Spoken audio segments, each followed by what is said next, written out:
दिव्यांग बंधू, आपण आज माझ्या कार्यालयामध्ये उपस्थित लावल्या त्याच्याबद्दल मी सगळ्याचं स्वागत करतो आणि सगळ्याला शुभेच्छा देतो। तुम्ही आता म्हणले तसं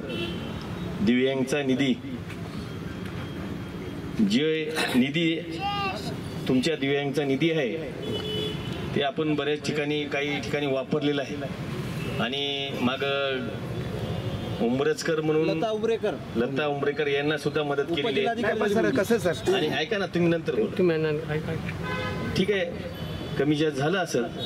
तर आपण येणाऱ्या काळामध्ये मी तुमच्या सोबत आहे आणि 100% आमच्या घरच्या मिसेस सौ संध्या कल्याणकर यांनी सुद्धा दिव्यांगला माझ्या वाढदिवस निमित्ताने 3 चाकी रिक्षा ते वाटप केले, ते बरेच 50 ते 100 ते ग्रामीण भागात काही शहरात दिलेले आहेत। काही अजून वंचित असतील तर आपण त्याला मदत करू 100%। या निमित्ताने सांगतो, आम्ही असे उपक्रम राबवित असतो की दिव्यांग एक व्यक्ती असा आहे की त्याला काहीच करता येत नाही, काही जणाला दिसत नाही, काही जणाला पाय नसतो, काही जणाला हात नसतो आणि त्याचं आमचं कर्तव्यच आहे, आम्ही प्रतिनिधी आहे या भागाचे आमदार आहे, त्याच्यामुळे 100% आम्ही सेवा करण्यासाठी तुमची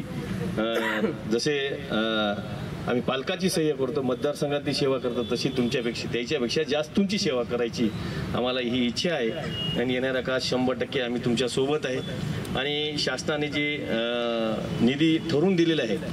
की आमदार निधी एवढा खर्च करावा,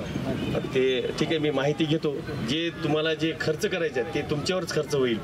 गाड्या हो, काही रिक्षा हो, काही चालता येणार त्याला चालण्यासाठी पाय लागते, त्याला काही हात लागते, ते असं 100% आपण त्याला मदत करू आणि मी 100% तुमच्यासोबत आहे। घरचा आमदार आहे, परिवारामधला आमदार आहे, तुमच्या सगळ्याला माहीत आहे, त्याच्यामुळं मी तुमच्यासाठीच थांबलो, नाही तर मी सकाळी 7ला ठरलं होतं मुंबईला जायचं, मात्र तुम्ही येणार म्हणून मी म्हणलं नाही, तुम्हाला भेटूनच जायचं, तुमचं समाधान करायचं आणि 100% जसं आपल्याला कसं वर्क करता येते निधी त्याला आपण येणाऱ्या काळामध्ये तुमचा एकही रुपया निधी दुसरीकडे जाणार नाही, रस्त्याला जाणार नाही, नाल्याला जाणार नाही, कशाला जाणार नाही, तुमचा निधी तुम्हालाच वापरण्यात येईल। जसं दलित वस्ती निधी असतो 40%, तसं 30% हो किती म्हणजे असं निधी, तसं आम्ही दलित वस्तीसाठी रस्ते नाल्या त्याच्या मूलभूत सुविधा आम्ही हे करतो, उपलब्ध करून देतो। तसं तुम्हाला तुमचा 30 लाखामध्ये जसं काही गाड्या लागतात, काही जणाला दिसत नाही, आपल्याला ऑपरेशन करायला लागते, काही जणांचा डोळा नाही, कोणाला पाय नाही, कोणाला हात नाही, म्हणजे असे बरेच काही अपंग आहेत दिव्यांग, त्याच्यामुळे 100% आम्ही तुमच्यासोबत आहे। जे आमचा निधी आहे तुम्हाला एकही रुपया दुसरीकडे जाऊ देणार नाही, हे माझा शब्द आहे। येणाऱ्या काळामध्ये तुम्हालाच खर्च करण्यात येईल, या निमित्ताने सांगतो। जे शासनाचे तुमचे जे मागणी आहेत 1500 रुपये महिना जे भेटते तुम्हाला दिव्यांगला, ते आपल्याला कसं वाढ करता येते उद्याच्या अधिवेशनामध्ये, बाकी तुमच्या काही मागण्या असतील ते मी 100% तुमच्या सोबत आहे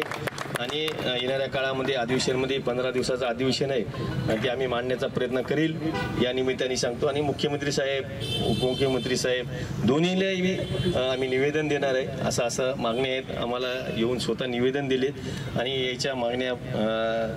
लवकरात लवकर मार्गी लावा ही आम्ही विनंती करणार आहे, त्या निमित्ताने सांगतो आणि 100% तुमच्या सोबत आहे। आज तुम्ही आल्या त्याच्याबद्दल खूप आभारी आहे आणि कारण सगळेच परिचयाचे मतदारसंघातले जास्त आहेत, त्याच्यामुळे मी म्हणलं तुमचं मन समाधान करून जायचं आणि 100% निधी तुम्हालाच खर्च करणार आहे आम्ही। तसं तर आम्ही काही कार्यक्रम वाढदिवस निमित्त तुमच्या